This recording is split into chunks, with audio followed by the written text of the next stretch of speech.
ele não está com uma mesa aberta, porque eu tenho mexido nele um pouco, na arte, mudado algumas coisas, mas rolou... Eu até... As primeiras partidas, cara, eu não sei se vocês têm usado o Tabletopia. As primeiras partidas, acho que até uma com o Clever, a gente usou o browser, né? O Tabletopia no browser. Uhum. E depois eu passei a usar no aplicativo do Steam. Eu achei, assim, infinitamente melhor. Assim, o browser é desesperador, às vezes. São duas experiências totalmente diferentes. Totalmente. O aplicativo da Steam, ele deixa a arte mais cristalina, assim, mais visível, e a própria máquina de 3D funciona muito mais suave, sabe? Sim. No browser agarra muito, mas em contrapartida, quando dá qualquer problema, no browser é só apertar um F5 e esperar um pouquinho. Isso é verdade. E no do Steam você tem que desligar o programa. Nossa, é muito bom. Isso é verdade. Isso é verdade. Enfim. Outra coisa que aconteceu também, a gente está jogando está jogando também no tabletop.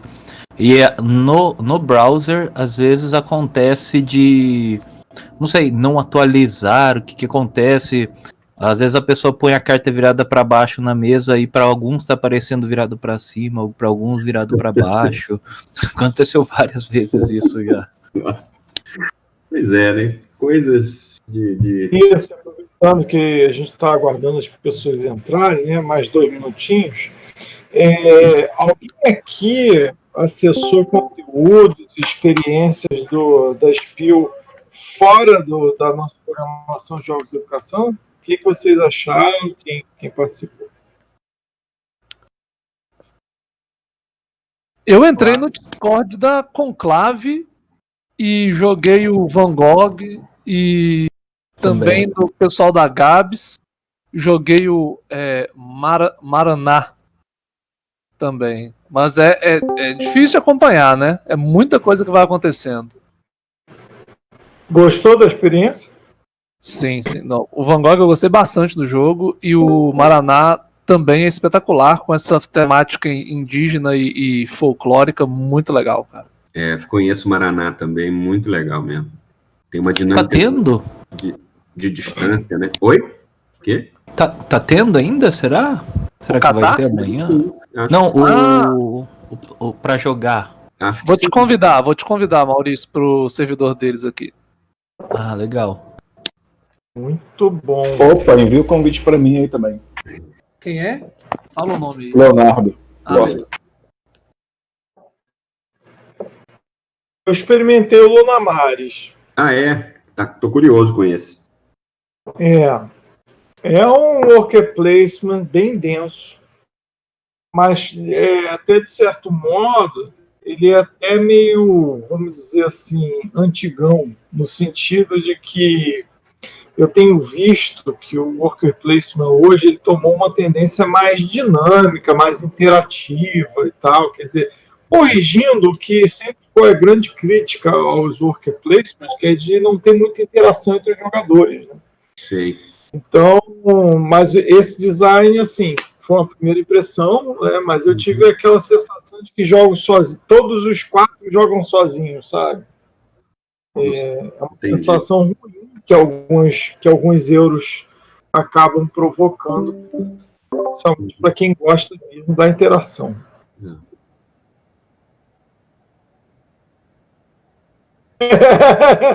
Não chega a ser mais Village, mas realmente assim são poucas as janelas de interação, sabe? A maquininha de calcular que você tem que criar para ganhar um jogo é muito bem bolada, mas o nível de interação ele é baixo. Agora a arte, assim, a gente jogou obviamente uma coisa meio prototipada, mas o pessoal da MipoBR mostrou depois a arte que vai ser a arte oficial do jogo. E é algo assim deslumbrante. Eu não souberam dizer quem é o artista, mas eu tenho a impressão que é o cara do Coop. Que legal. Brasileiro. Qual é o nome dele? Eu sei, ele estava lá na feira. O cara é bom. Nossa, esqueci o nome dele, fugiu agora, vou lembrar. Bom demais. Olha no BGG também. Ele é muito gente fina, esse cara. Peraí. E o trabalho dele é bem... Tem um estilo muito próprio, né? Exatamente. Eu reconheci por essa assinatura dele, né? Uma coisa que você tem uma lembrança de aguado, né? De uma aquarela ali jogada por cima do nanquim. Tem umas cores que ele usa muito sempre, né? É o Eberson. Eu tive a sensação de que era uma arte do Eberson. Se não é, ele já está influenciando gente aí. Maneiro. Já está sendo muito bom. Então, vamos começar aqui o papo, né? Hoje a gente teve... A nossa grade foi maior, a intenção dela ser maior, porque a gente sabe que o sábado tem mais disponibilidade para as pessoas, né? Então acabamos investindo numa programação um pouco mais densa do que nos outros dias. É a programação que começou e terminou com o que a gente chamou de conferências, as atividades que foram feitas não só por indivíduos, até porque, assim, fora a conferência, né, usando essa nomenclatura, por mulheres diferentes, que foi ontem, todas as outras tinham mesmo um caráter conferencial, ou seja, elas vinham contando as últimas sobre um determinado assunto. Então, no Conquistas Brasileiras, está aqui o Luiz, o Claudinei não entrou, né? Mas está aqui o Luiz. Depois nós tivemos a palestra do nosso Fábio, que aqui está peróxido no Discord. Isso, agora eu já aprendi e nunca mais esqueço. O peróxido de hidrogênio está aqui. A palestra que ele deu foi do RPG para crianças menores, né? Principalmente Fundamental 1, né?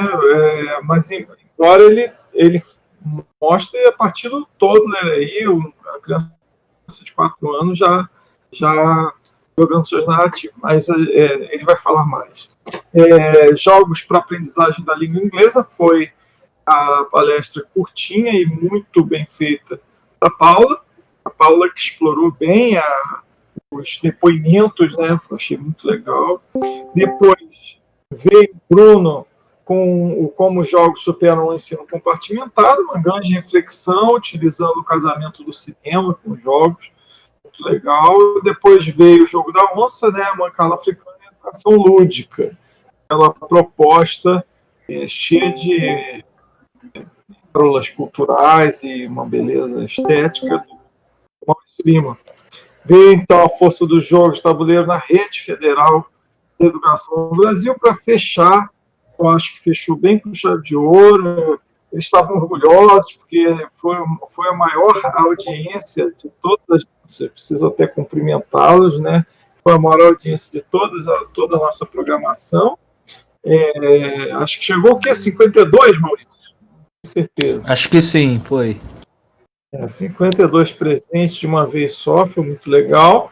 E eu quero dizer que esses números, que os números iniciais de várias palestras já cresceram muito. A gente já tem palestra aí com mais 350 pessoas já assistiram. Então, assim, de fato, não há dúvida de que a acumulação das visualizações vai ser alta dia após dia.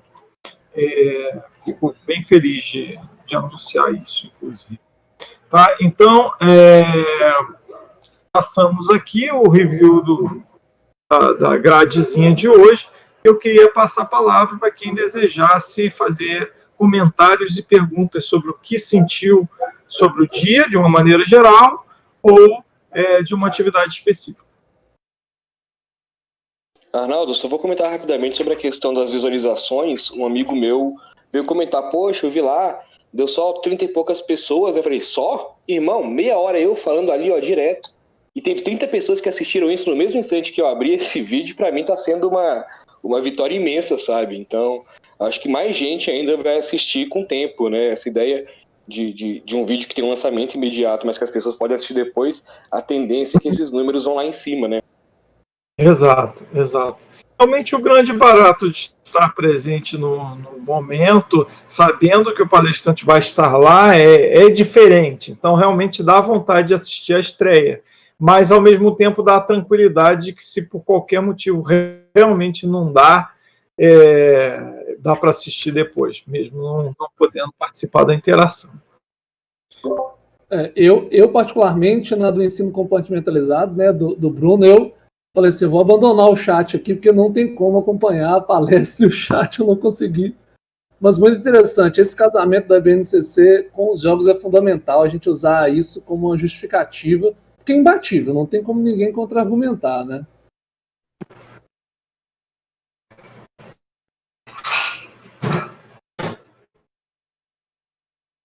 Não, a ideia, né, na verdade, essa ideia foi tomando forma conforme eu fui escrevendo esse roteiro. Eu comecei com uma ideia de trazer uma informação, mas lá em algum ponto eu comecei a pensar assim, bem, isso aqui é um assunto que eu queria já abordar, eu vou aproveitar isso aqui para trazer essa parte um pouco do conhecimento teórico com como assim, uma motivação prática para estar trazendo isso para a sala de aula, e acabou que eu fiquei bastante feliz com o resultado.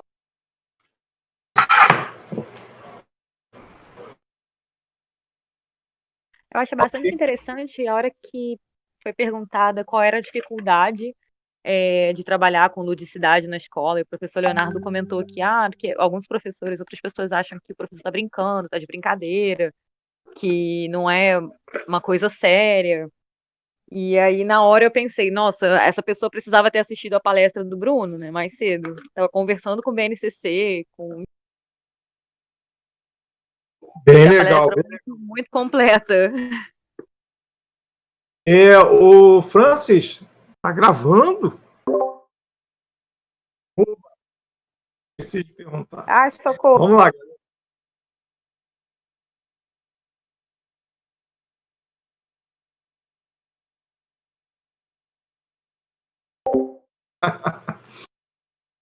Tem mais gente? Bruno quer comentar aqui? Aí? Não, essa também é uma preocupação minha, né? Eu dou aula do curso de design gráfico, e é um curso que é um curso meio fechado. Os professores desse meu curso, especificamente, né, os meus colegas, eles são muito fechados.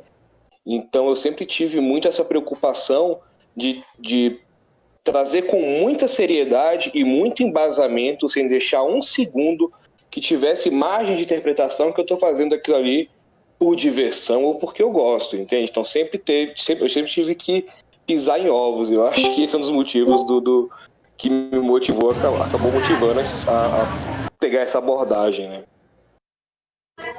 Aqueles que estão chegando,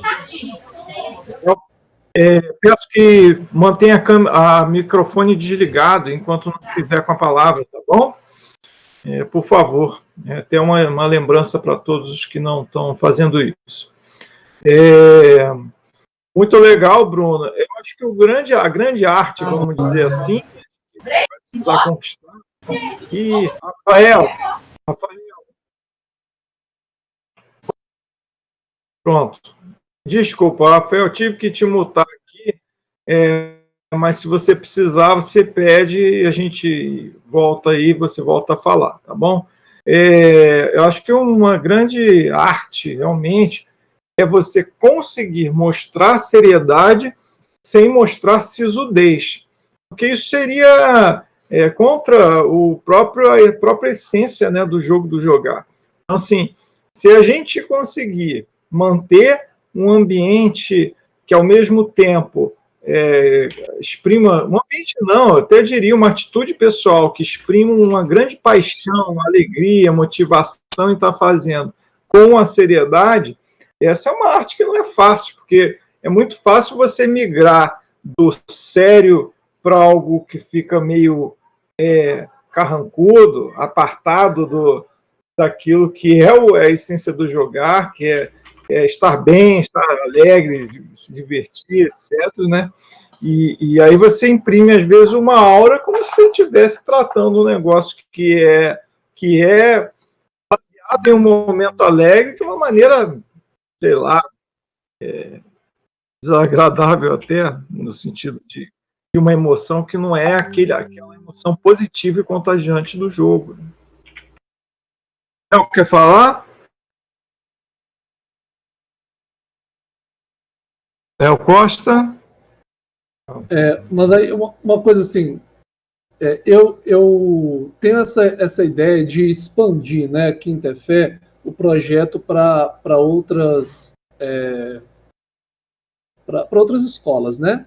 E aí, para poder convencer os gestores, de fato, né, essa abordagem que o Bruno colocou, ela é muito fundamental na palestra dele.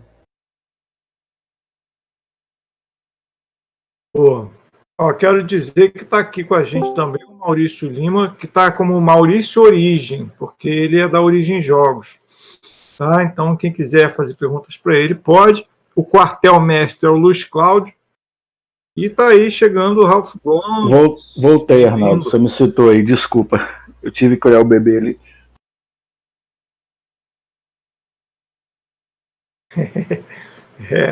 Questão de pandemia. A gente está e não ser pai, né? Assim. Com certeza, Léo.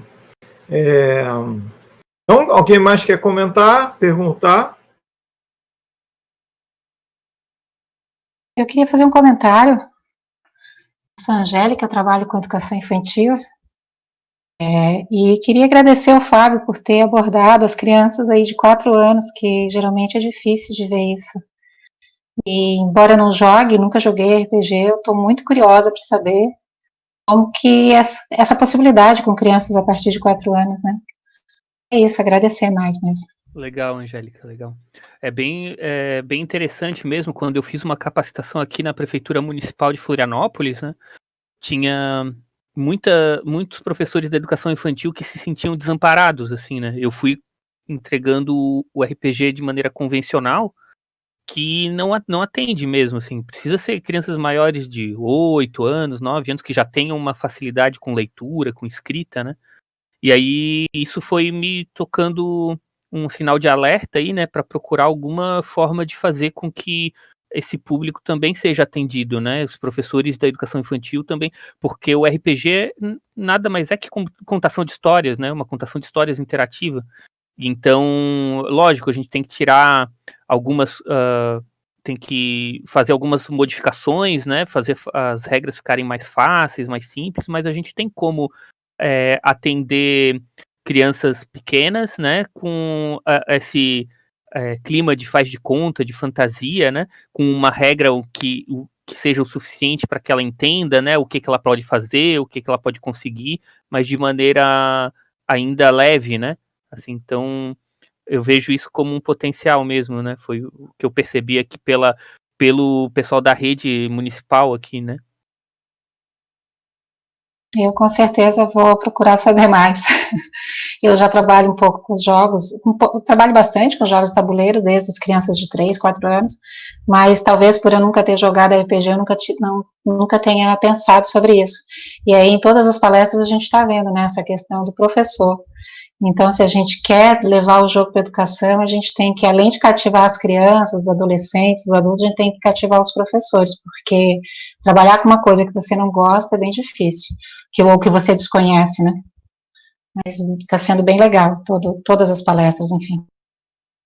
Angélica, nesse ponto, eu acho que é muito importante o professor realmente gostar. Tá? Então, assim, pode ser que numa escola, né, nem todo mundo vai gostar disso, mas é fundamental que o professor jogue e goste. Porque se ele não jogar e nem gostar de jogo, é muito difícil para ele aplicar qualquer uma dessas possibilidades que a gente mostrou aqui. Mas mesmo que ele não goste... Desculpa, vai, Kate. Ai, desculpa, Arnaldo. Mas para o professor gostar, eu acredito que ele precisa ter acesso, né? Ele precisa conhecer. Então, por exemplo, foi dada aí essa capacitação para a Prefeitura de Florianópolis, que aí fica a provocação, sabe? ela poderia ter sido dada também online para todo mundo. Então aí. Foi Estamos online, sim. Poxa, brincadeira. Tinha bastante gente de fora também, mas o grande massa dos participantes eram os professores da rede municipal, né? Mas foi para... Quando tiver de novo, fica à vontade para divulgar aí no canal, viu? Claro. Até a gente vai fazer uma capacitação que abre inscrição agora amanhã, dia 20... Não, depois de amanhã, dia 26. Só que vai trabalhar o Game Comenius, né? E a gente vai fazer o playtest do Comenius RPG nessa capacitação. É 1 mês de capacitação, né? Com atividades semanais. Acho que bem difícil alguém que participe de uma capacitação e tal, e participe mesmo ativamente, jogue e tal, não gostar. Aquela pessoa vai ser convertida para o nosso lado. Sim, até nessa visão assim que eu acabei definindo os parâmetros para a formação como bem imersiva, né? E escolhi fazer a formação no Comenius RPG mesmo, né? Com poucos participantes, né? Vai ser um grupo de 5 professores que vai estar imerso para eles toparem, porque eles querem, então, né? E aí fazer com que isso seja mais intenso para eles, para que eles tenham essa vivência, possam entender como que funciona e daí se apropriar disso para poder criar suas ferramentas, suas propostas, né?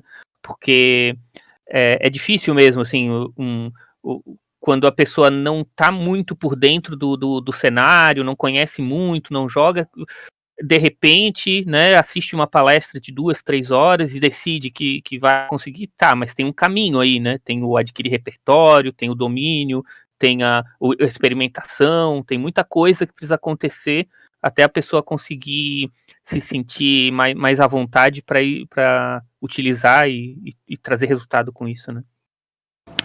Eu também acredito que além do professor, que é muito importante, obviamente, mas eu acho que até mais importante que isso é conseguir perceber na turma também, né, qual que é se os alunos também estão gostando.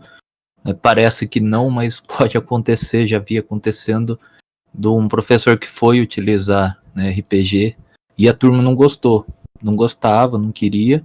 Por mais que o professor gostava, ele já tinha aplicado em outras turmas que adoraram, mas aquela turma em específico não estava gostando. Ele mudou a abordagem, né? Ele usou depois jogos de tabuleiro e a turma acabou gostando mais do que do RPG. E já vi ao contrário também. Aconteceu, tentou usar os jogos de tabuleiro, não gostaram, mudou para RPG e o pessoal gostou. Então acho que é importante isso também, né? Ter esse feeling e ver o que a turma tá gostando, o que daria para apresentar para eles também, né? Perfeito, isso mesmo, Maurício. Muito bom. E mais, esqueci até o que eu ia falar. Maurício, quer falar? No caso, eu tenho... Fala aí, Léo, depois eu falo, então. Não, eu só ia fazer um comentário aqui rápido. Na verdade, pessoal... agora eu me atrapalhei, esqueci. Pode falar, vou ter que me recompor. Tudo bem. Não, essa coisa assim, eu tenho essa ideia também da questão de que é mais do que um trabalho com os alunos, que eles acabam adotando essa questão com os professores, né? A gente está tentando aqui ter uma interação maior com o curso de licenciatura, né? Tem várias licenciaturas aqui em Tefé, pela Universidade do Estado do Amazonas, e aí esses professores esses futuros professores em formação, né? É uma coisa assim, tentar atingir eles, né? Tentar criar esse repertório lúdico neles. Tá, teve um ponto que falaram, e eu só queria comentar rapidinho, é o seguinte, eu acho que um ponto central aí também é como que a gente,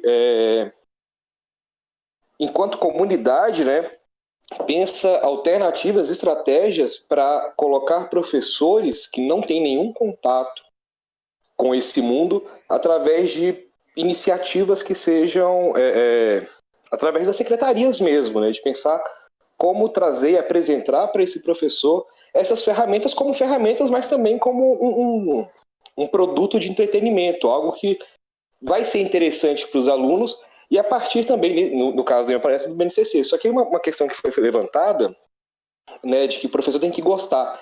Eu acho extremamente importante a gente dar ferramentas para quem já conhece, mas eu acho também tão importante quanto isso é a gente pensar em como abordar esses que nem sabem que um jogo de tabuleiro vai para além de banco imobiliário. Ô, Bruno, a gente tem algumas iniciativas de oficinas para professores. A Paula do Jedi, ela tem um trabalho muito legal sobre isso. Eu fiz durante o ano retrasado umas oficinas também nos eventos que a gente fazia sobre educação finlandesa e tal. A gente tinha umas oficinas depois, uma com ferramentas digitais, uma com jogos na educação e uma outra que aí variava muito. Tinha peer group mentoring, tinha outras coisas que a gente meio que variava. As ferramentas digitais de jogos na educação ela era meio que fixa, né? E aí a gente mostrava jogos, a gente começava pelos mais simples, né? Timeline, Black Stories, mostrava alguma coisa, né, que os alunos tinham feito, no caso que eu mostrei na apresentação do vídeo, mostrava um jogo tipo Citoses, que já tem uma preocupação maior de fidelidade científica, não é apenas um jogo comercial qualquer, para realmente mostrar a possibilidade para os professores.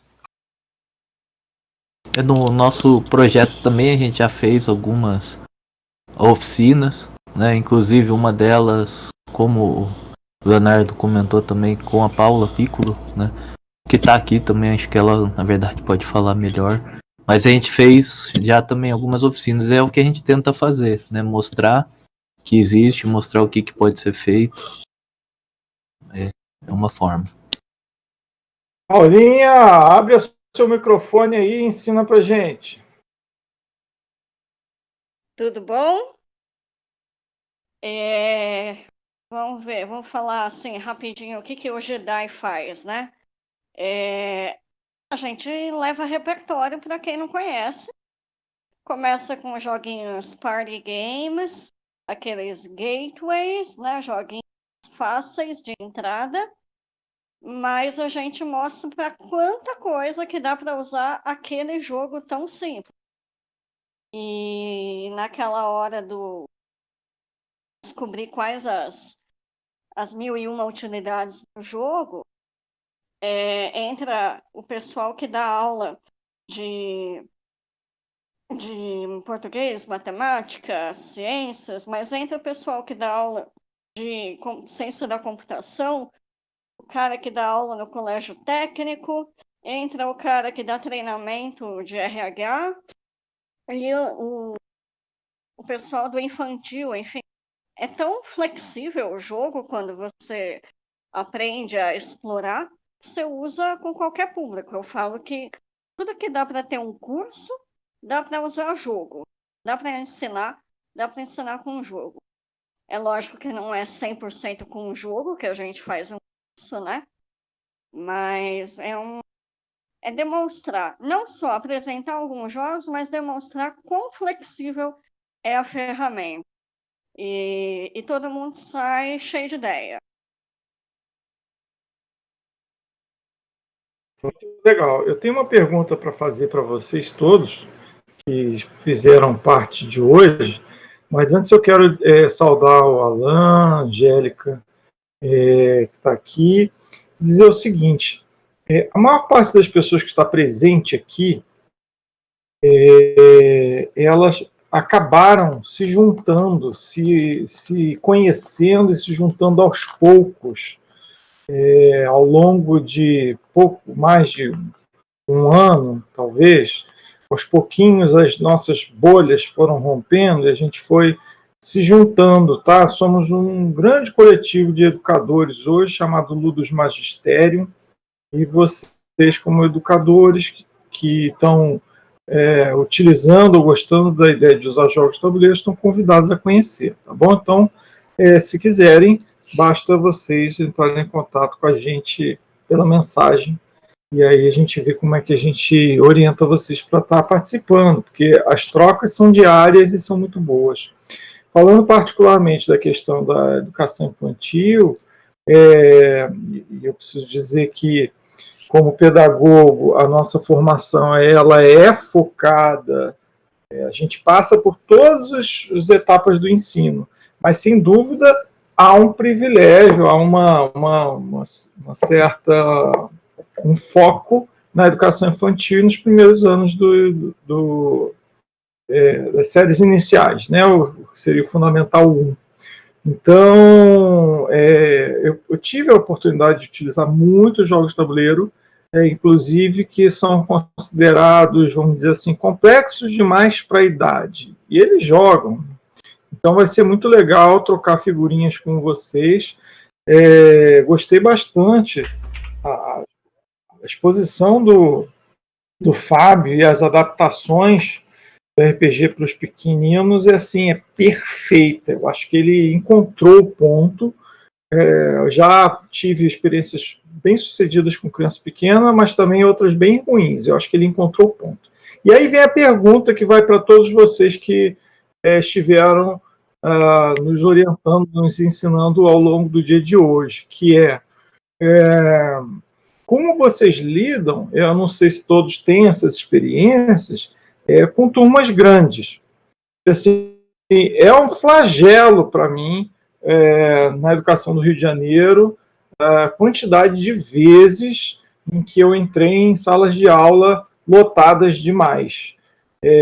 Assim, prejudica a atividade com jogos, assim, dentro, pelo menos assim, eu nunca tive um domínio de turma bom o suficiente para dizer, olha, uma atividade com 40 alunos é a mesma coisa que uma atividade com 10, não faz diferença, né? E aí, quando eu penso, por exemplo, no RPG do Fábio, eu falo, caraca, que loucura, se pegar muita criança numa sala só, como é que faz, né? Dá uma despersonalizada, coloca vários alunos dando resposta em nome de um dos que seriam os personagens, enfim.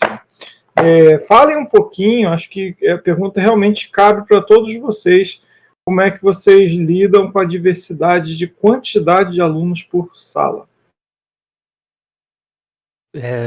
Realmente é um problema é uma questão, né, que sempre surge, né? Todas as capacitações que a gente faz, essa geralmente é a primeira pergunta, né? E é necessário uma adaptação que deve ser levada em consideração, com certeza. Vai mudar muito o movimento da turma de acordo com a quantidade de alunos que estão ali, né? Até a própria preparação da aventura didática, né? Do jogo que a gente vai formatar, mas é possível fazer com bastante alunos. Eu já fiz com 45 alunos já, mas precisa de um. A gente não vai conseguir pegar o RPG conforme ele está escrito para ser feito comercialmente e colocar lá, né? A gente precisa de uma adaptação grande. Algumas coisas que eu já fiz foi dividir a turma em grupos, cada grupo era uma guilda ou uma organização não governamental, dependendo da época, né? E aí essa organização tem ações que é dela própria, da organização, e dentro da organização as pessoas têm funções ali, né? E aí elas tomam essas funções de acordo com tem ações que elas podem fazer individualmente também, de acordo com as funções que elas exercem. Mas isso eu fiz com crianças já um pouco maiores, né? Não imagino que funcionaria um movimento desse com crianças com menos de 9 anos, 8 anos, assim, né? Acho que, nesse ponto, talvez uma boa solução seria fazer circuitos, né, com pequenos encontros, pequenas situações em que eles têm que tomar decisões, né, e a gente faz esse circuito rodar, né? Assim, então, enquanto um grupo com 10 pessoas toma decisões ali, outro grupo está fazendo outra atividade, que daí com outro jogo de tabuleiro, com uma outra ação, uma outra brincadeira, né? E aí a gente vai fazendo esse revezamento, né, acontecer, assim. Em alguns pontos, com certeza, é necessário um suporte da equipe pedagógica, de outros colegas, né? Uma turma com 40 é desafiador mesmo, assim.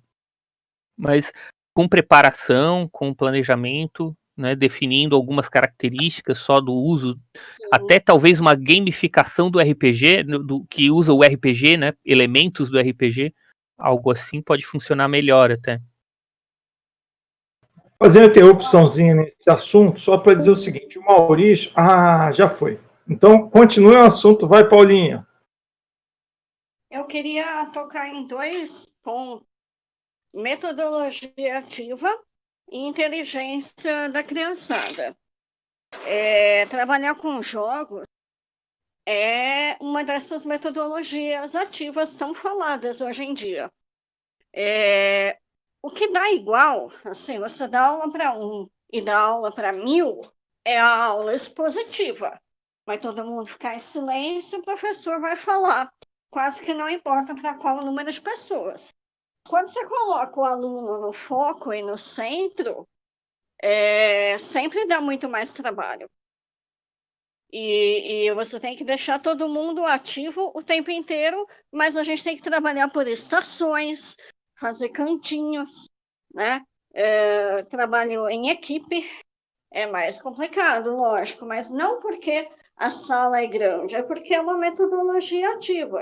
Quem está trabalhando ali são os muitos alunos, não o professor sozinho. Então, mexer com essa mudança de paradigma que é o principal desafio. Agora, é um desafio que o professor vai contar principalmente com o aluno.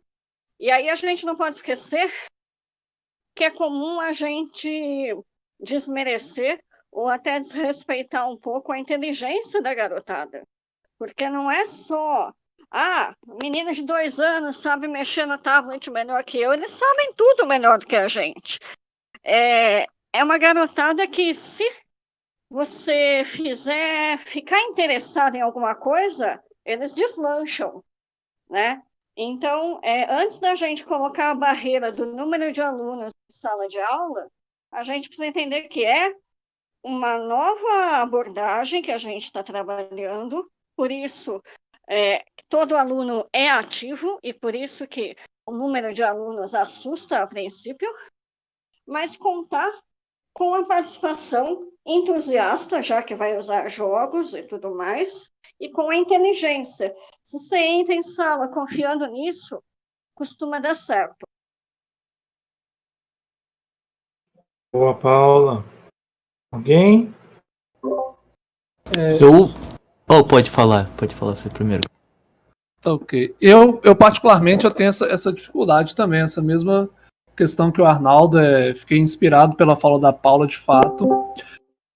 Eu acabo utilizando mais o contraturno, né? Eu, assim, proponho aos alunos jogar e depende do jogo, claro. Às vezes tem jogo que termina em 15 minutos, mas um Citose, por exemplo, às vezes demora 1 hora, 1 hora e meia.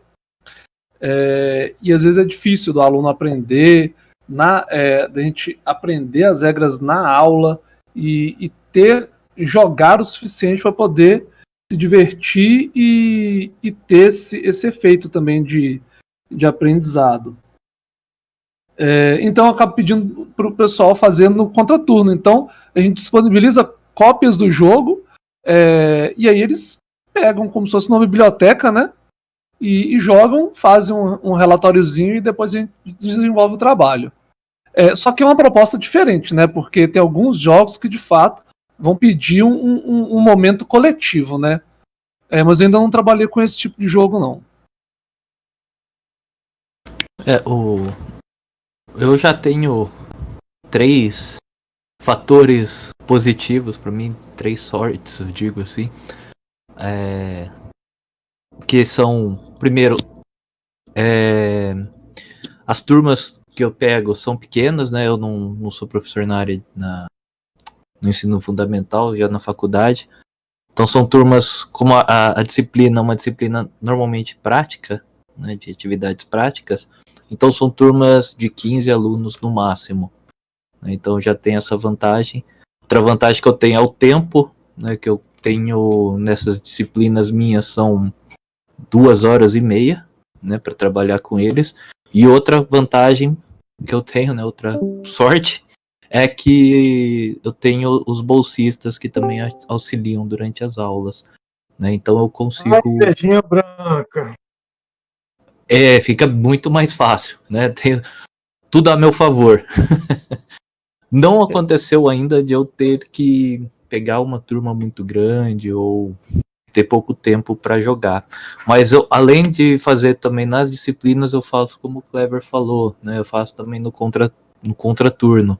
Eu faço nos sábados alguns eventos e falo para o pessoal ir lá. Mas não com o objetivo específico de uma disciplina, né? Aí seria mais com desenvolvimento de capacidades e tudo mais, né? Mas, inclusive, até já aproveitando, né? Meio que sem querer e querendo fazer uma propaganda, mas eu fiz, inclusive, eu conversei com o pessoal de um grupo chamado Grupo D20, que eles falam, né, um pouco sobre como eles estão fazendo, e eles atendem lá, eu não sei se é 40, 50 pessoas ali, crianças, né, adolescentes, e eles usam o RPG, e eles estão fazendo durante a pandemia algo assim meio coletivo, com todos ao mesmo tempo. Então eles dão algumas ideias. Palestra. Foi lindo, Maurício. Esse grupo é maravilhoso. O muito grupo legal. Muito bom. Muito bom mesmo. Excelente. Obrigado. Oi, desculpa.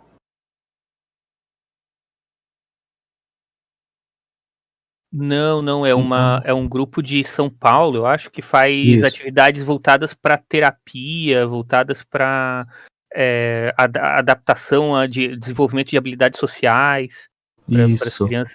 Assim, o trabalho deles é lindo, eu fiquei babando nas 2 horas que eu assisti. É muito bom mesmo. Disponível na rede? Tá sim, posso passar o link se quiserem. É bem interessante, eles dão várias sugestões. Vou colocar aqui daqui a pouco.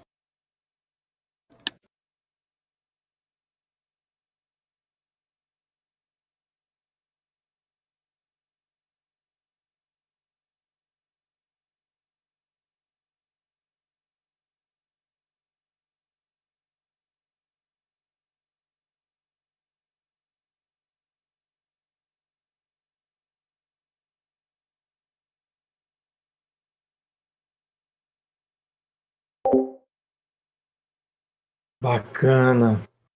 Olha, o Luiz Cláudio, que está aqui com a gente, ele no chat citou um livro de um padre que fala de jogos. E eu tinha cobrado dele falar um pouquinho mais sobre esse livro, que realmente acho que vai interessar a todos. Pode dar um minutinho aí de prosa?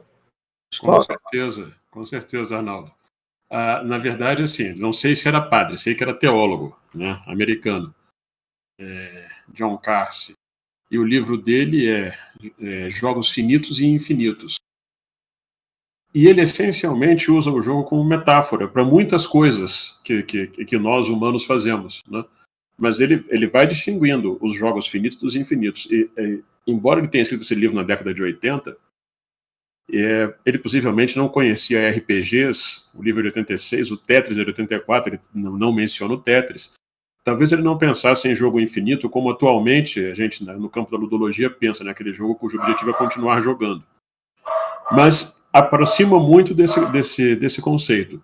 E uma das coisas que chama muito a atenção no livro dele é que ele diz assim, o jogo finito, a regra é constante. O jogo infinito, a regra vai mudando ao longo do jogo, né? Então é por isso que eu digo que tem diferença entre o que a gente hoje entende como jogo infinito, como o Tetris, né? Mas ele justamente usa a ideia do jogo como a metáfora, né, que eu falei, e aí o final do livro é muito interessante. Ele acaba dizendo assim, só existe um jogo infinito. Fica como exercício para a turma determinado o que ele está falando, mas acho que não é difícil. Gente, acabei de descobrir que o livro está em português e está por R$ 32,90 na loja americana. Não estou ganhando nenhuma comissão. Tá? Enquanto ele falava, eu tenho o livro aqui. O preço é melhor. mas tem em português e está por volta de 32, 33, cheguei a ver em outras lojas. Bem legal a ideia. Sim.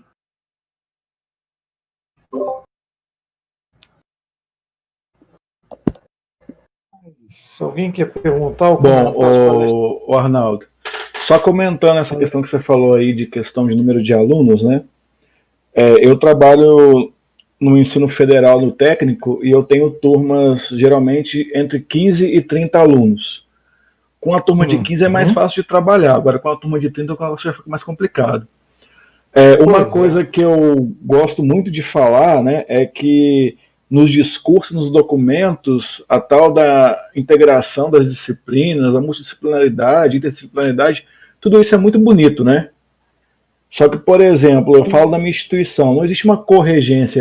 Eu, por exemplo, não consigo estabelecer que eu vou fazer uma corregência com outro professor para fazer algo de interdisciplinar ou multidisciplinar, se não houver disciplina projeto integrador, por exemplo. Alguns cursos até têm essa disciplina, né, mas a maioria não tem essa disciplina. E aí, para você fazer alguma coisa em conjunto, a burocracia, a engrenagem da instituição, ela é um limitante para isso. Porque eu poderia, por exemplo, aplicar cópias de um mesmo jogo ou jogos diferentes, fazer os alunos rodarem pelos jogos e tal, se eu tivesse, por exemplo, outro professor comigo em sala de aula que me ajudasse a comprar essa ideia, por exemplo. Mas sozinho realmente fica muito difícil. Burocraticamente aqui também pode até ter essa corregência, mas só um professor que recebe carga horária. E aí é como se o outro não estivesse trabalhando, né? E atuando. Fica muito complicado. Eu acho que fica bem claro assim que tem uma necessidade de repensar currículo, repensar estrutura, né? E por enquanto a gente tem que se virar do jeito que dá, né? Com o que é possível, assim. Mas tendo o suporte da equipe de direção escolar, administração escolar, né? Eu já vi isso acontecer, assim, de resolver, né? Assim, algumas horas são alocadas para que aquela atividade possa ser feita, né? Bem planejado, com informação prévia sobre isso, foi possível fazer, mais ou menos como o Alan comentou, né? De uma disciplina que fosse espinha dorsal, assim, né, que carregasse entre várias outras disciplinas um conteúdo único, né, e aí aquilo ali ser um jogo, ser uma atividade, né. Então, eu já consegui fazer isso no Senac, não foi com RPG, né, mas foi com jogos, foi com atividades assim, para que a gente pudesse implementar uma ação que transpassasse, né, diversas disciplinas, mas precisa de planejamento e apoio de toda essa galera que às vezes ajuda a enrijecer e às vezes ajuda a dobrar um pouquinho essas juntas, né? Isso traz de volta. Arnaldo, posso só fazer um comentário? Sim, coisa rápida. Eu acho que o jogo ele pode ser uma peça central justamente para a gente repensar o papel do professor nesse conjunto de alunos, né? E eu acho que a Paula trouxe na apresentação dela um caso muito claro, assim, um caso chave para a gente pensar o papel do jogo, o papel do jogador na vida desse aluno, né? A Paula com certeza vai poder falar melhor, mas eu acho que deixa bem claro que a necessidade de você ter turmas pequenas e de você ter... É claro, aí fica naquela coisa, né? Então vai lá e reclama com Deus, porque fica meio difícil de resolver, mas a necessidade de você ter turmas menores e mais professores para poder dar a devida atenção para os alunos, e que o jogo ele ajuda nisso, né? Então, assim, isso pode ajudar a recolocar, né, refazer o papel social do professor, porque eu acredito que existam, e é claro, aqui eu estou falando para uma bolha, né, que já sabe do que eu estou falando, que já concorda com as questões, aqui eu vou colocar assim como freirianas para englobar tudo, mas de pensar essa relação mais íntima com o aluno, pensar essa relação mais humana, mais centrada nele, e como isso expande muito o papel do educador. É claro que aí existe uma questão de escolha pessoal, porque não é todo educador que quer se envolver com as questões, como eu vou dizer, que não sejam estritamente curriculares. Mas para aqueles que querem, para aqueles que sabem o impacto que o profissional de educação pode ter na vida das pessoas ao seu redor ao fazer isso, eu acho que o jogo tem um papel central para falar, olha só, precisamos de mais educadores, precisamos de mais espaço de educação, precisamos de turmas menores, precisamos de mais tempo para poder dar a devida atenção, carinho para os problemas individuais dos nossos alunos. Muito bom, Bruno. E a fala da Paula também trouxe outra possível solução para isso, que é de compartilhar essas responsabilidades, essas atuações com os alunos também, né? Às vezes um aluno pode atuar como um bom mediador ali, né? De maneira que um jogo possa ser praticado se ele conhece aquele jogo, ele pode trazer um pouco da sabedoria dele, daquilo que ele já fez, né? Para que isso possa ser aprendido ali com os outros alunos também, né?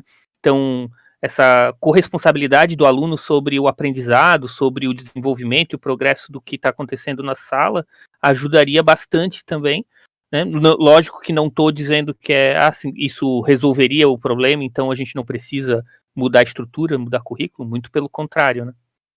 Acho que essas coisas precisam caminhar juntas. Só um comentáriozinho, desculpa, Arnaldo, deixa eu te cortar, porque senão eu perco a linha. Rapidinho. Só para pensar, só para dar um exemplo muito rápido, é claro, eu tenho muito privilégio nisso, porque eu dou aula para uma turma excepcional, que é uma turma que se interessou sobre jogos de tabuleiro, mas na minha turma são 20 alunos, eles estão jogando Twilight Imperium pelo Discord e eu não ensinei nada para eles, eu não joguei nada, eu simplesmente falei, olha, vocês têm uma carga de jogo para completar e vocês devem jogar. Então tem alunos que entraram que só tinham jogado xadrez na vida e que agora estão jogando jogos muito mais complexos. Eu ainda vou estudar isso a fundo, mas acho que deixa bem claro o papel de centralidade que o aluno pode ter no processo de educação ensinando os outros. Joguinho simples, né? Eu acho que isso passa pela autonomia que a gente dá ao aluno, né? E eu acho que isso começa aqui na educação infantil. Porque se a gente conseguir mudar essa estrutura de sala, tanto de professor quanto de aluno, desde a educação infantil, vai ficar bem mais fácil. Depois, para as próximas etapas, isso já está meio que, não automático, mas as crianças já vão conseguir trabalhar dessa forma. Mas respondendo aquela pergunta inicial, é bem difícil. Eu tenho, por exemplo, uma turma de 25 crianças de 4, 5 anos. Então, quando eu levo jogos, por incrível que pareça, nem todas as crianças se interessam. E uma outra coisa muito interessante de falar na educação infantil é que a gente acha que o jogo é normal na educação infantil. O jogo, pelo menos por onde eu tenho passado na educação infantil, é normal como um objeto dentro de sala, quando ele existe, que às vezes ele nem existe, tá? Agora, jogar com a criança, fazer com que ela pense, que ela participe, que ela se envolva, que ela goste daquilo, que muitas gostam, e que joguem de uma forma assim que às vezes você tem que pensar para jogar com ela, é outra conversa.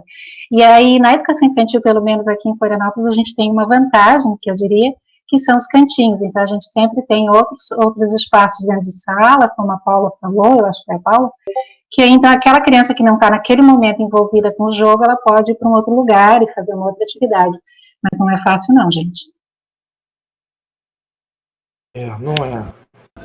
Vou tentar fazer meu comentário, posso? Pode. Eu até tirei o mute aqui para rir junto. Ai. Então, assim, só porque eu acho que acabou integrando com uma das primeiras falas, que foi se o professor...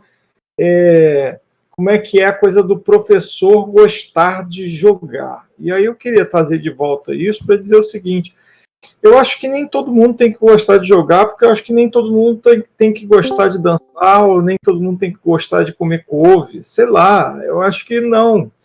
Mas eu acho que todo professor tem a capacidade de entender a proposta, respeitar a proposta e apoiar a proposta. E aí, quando eu faço esse comentário, eu quero dizer o seguinte, um corpo diretor de uma escola ou de uma instituição de ensino qualquer, isso é que não pode acontecer, não pode estar insensível a uma pedagogia que tudo mostra, e a gente já tem muitos registros, de que é funcional.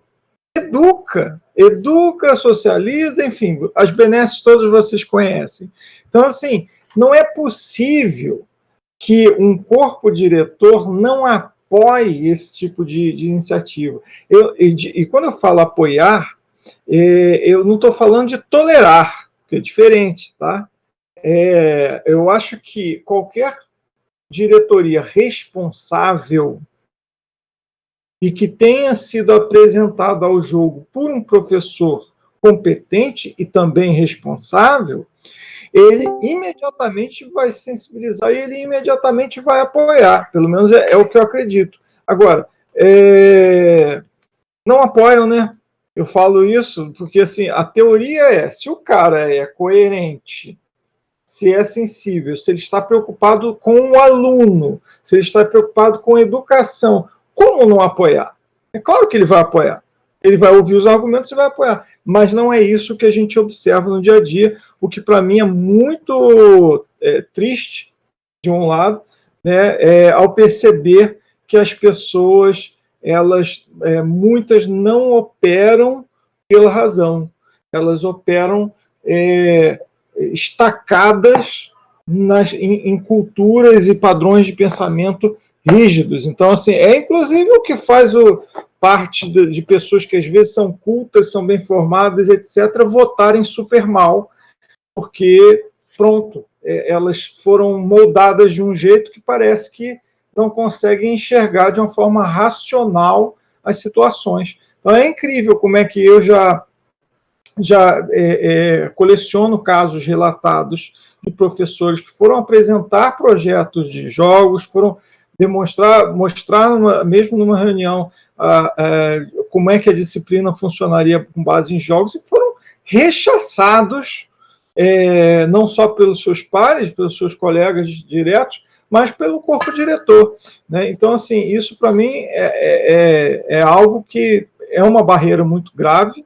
E eu vou dizer mais, aí, indo para o lado utópico, eu tenho a utopia de que um dia a gente ainda vai ver o jogo de tabuleiro escrito dentro dos PPPs, dos projetos político-pedagógicos de uma escola, porque não é possível. Nós vivemos hoje numa sociedade que joga, que foi impulsionada ao jogo generalizadamente pela própria indústria do eletrônico. Então, qualquer pessoa tem um telefone, e a quantidade de gente que tem telefone e joga é gigante, e instalou uma cultura. A gente tem que aproveitar isso como vantagem, né? Tem que aproveitar como vantagem e apresentar a tridimensionalidade do tabuleiro. Bem-vindo, Marlon.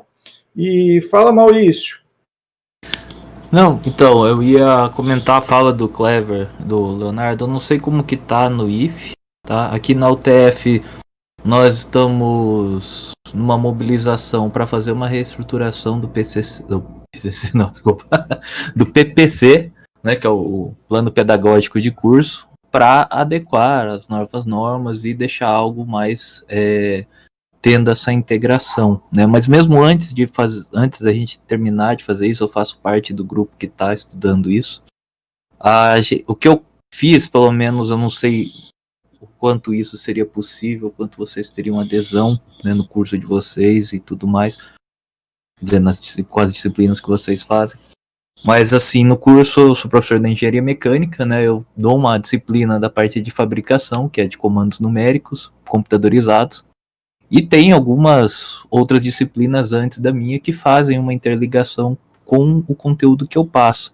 Então eu conversei com os professores dessas outras disciplinas e a gente fez meio que um projeto em conjunto, né? Não envolve jogos, mas de uma certa forma, assim, é como se fosse um jogo para os alunos, né? Eles fazem, no caso eu conversei, esse foi o jeito que eu fiz aqui, né? Eu conversei com uma creche municipal aqui da cidade de Cornélio Procópio. Nós fizemos um acordo, a gente fez algumas entrevistas lá. E aí no começo do semestre, todas as disciplinas, a gente faz o quê? Fala com os alunos que eles vão conversar lá com as educadoras nessa creche para projetar um brinquedo para doar para essa creche. A gente divide as turmas em grupos, né? E aí, esses grupos, eles vão assim, na disciplina de projetos de produto, eles vão fazer o projeto do produto. Na disciplina de desenho de máquinas, né, desenho mecânico, quer dizer, eles vão e fazem o desenho daquele produto, o desenho final, e apresentam isso para as educadoras lá da creche. Na disciplina de processos de fabricação, eles fazem o plano de fabricação, como que eles vão criar aquele produto, como que eles vão fabricar aquilo ali tudo, que material que eles vão usar. Na verdade, parte de material eles fazem na parte da disciplina de materiais, né? Então eles verificam quais materiais que vão ser utilizados, por que vão utilizar aqueles materiais, fazem todo um relatório sobre isso. E na fabricação eles vão dizer como que eles vão fabricar, que máquinas que eles vão usar, que ferramentas, e também fazem um relatório sobre isso. E daí na minha disciplina, que é a parte de CNC, eles fazem a programação para fabricar aqueles produtos usando os métodos materiais e os projetos que eles desenvolveram nas outras disciplinas. Então essa foi uma forma que a gente achou de integrar mesmo antes de ter esse PPC novo. Depois que tiver, eu acho que vai facilitar um pouco. Então a gente criou um projeto que ligou, né, várias disciplinas numa só. Mas esse, assim, eu consigo pensar no meu caso, né? Eu não sei como é que seria num técnico, em outras disciplinas. É só compartilhar esse meu caso. Maurício, muito legal. No chat, algumas pessoas falaram que tiveram experiências muito positivas de apoio, e isso foi muito legal ter sido trazido, viu, Marlon e outros. Mas eu vou pedir agora, que a gente vai ter que encerrar, tá? O Léo parece que quer falar alguma coisa, o Léo Costa. Então vou deixar ainda a palavra, vou pedir para você ser sintético, Léo, porque está começando a sua apresentação lá no Aftermath, né? E eu já coloquei o link lá no chat para quem quiser assistir. Léo Costa e o Amado, que são dois profissionais da educação que têm tido contato com a gente aí pela Ludus e que estão começando essa apresentação de educação com jogos na prática no link que eu passei, tá? Quer falar, Léo Costa? Então, Arnaldo, esse foi um vídeo que eu gravei junto com o José Luiz Amado, com o Fabrício, para a gente falar de coisas práticas que a gente faz em sala de aula envolvendo jogos e gamificação. E eu convido o pessoal a assistir, interagir no chat, eu vou estar lá no chat também. Seria uma honra ter todos vocês lá presentes. Eu estarei com certeza. Meus amigos, encerrando então, eu convido a todos a abrirem seus microfones para um tchau. E é isso. Valeu, galera. Tchau, tchau. Tchau. Valeu, tchau, pessoal. Tchau, obrigado. Valeu. Tchau. Tchau, gente. Até daqui a pouco na palestra do Léo. Até mais.